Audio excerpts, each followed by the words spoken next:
XRP's price is rising, and behind that rally is a set of forces most people aren't talking about. According to software engineer Vincent Van Code, XRP is caught in a self-reinforcing cycle of scarcity, utility, and growing demand. At the same time, Brad Kimes from Digital Perspectives compares Ripple's escrow strategy to how OPEC controls oil prices. This isn't just about speculation anymore. It's about how Ripple manages supply and how the market responds. Let's dive in. To begin with, XRP has a fixed supply of 100 billion coins. This is very different from fiat currencies, which can be printed without limit, or from other tokens that have inflation built into their design. As Vincent Van Code explained, this fixed supply provides a predictable framework for long-term valuation. But here's where it gets more interesting.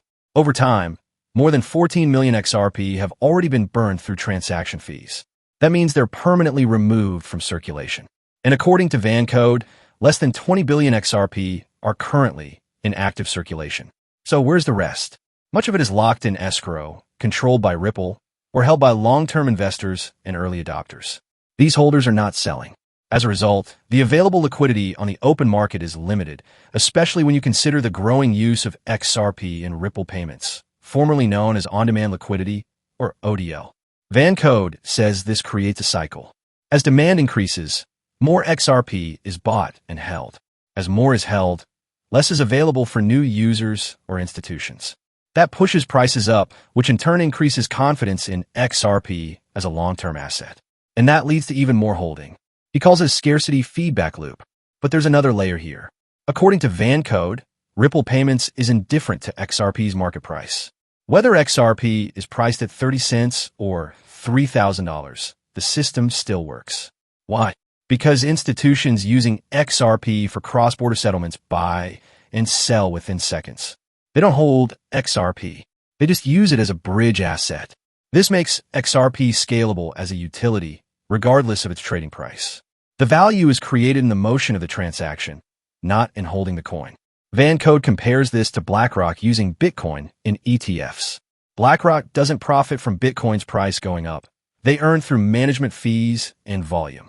In the same way, Ripple's value creation with XRP comes from its use in transactions, not speculation. Now let's talk about the Ripple escrow system, which many people overlook. Ripple holds tens of billions of XRP in escrow, releasing them in scheduled amounts every month. Brad Kimes, founder of Digital Perspectives, compares this to how OPEC controls oil prices. He said, "The XRP escrow will never let it all out into the wild." This means Ripple uses the escrow to avoid flooding the market, which could destabilize prices. Just like oil-producing countries agree to limit output to support prices, Ripple's timed escrow releases create a level of predictability and control in the XRP supply. This strategy prevents shocks, reassures institutions, and supports XRP's long-term credibility. So what can we take from all of this? XRP isn't just riding a market wave. According to people like Vincent Van Code and Brad Kimes, there's a deeper mechanism at play, one driven by controlled supply, increasing demand, and institutional usage. Whether XRP becomes a multi-trillion-dollar asset remains to be seen. But the logic behind its design is clear. It's built for utility, not just trading. And its supply structure, including escrow, may help it avoid the extreme volatility that holds back other altcoins. If this cycle continues, more demand, tighter supply, and steady institutional use, we could see XRP grow not just in price, but in role, from a speculative asset to a piece of global financial infrastructure. Thanks for watching.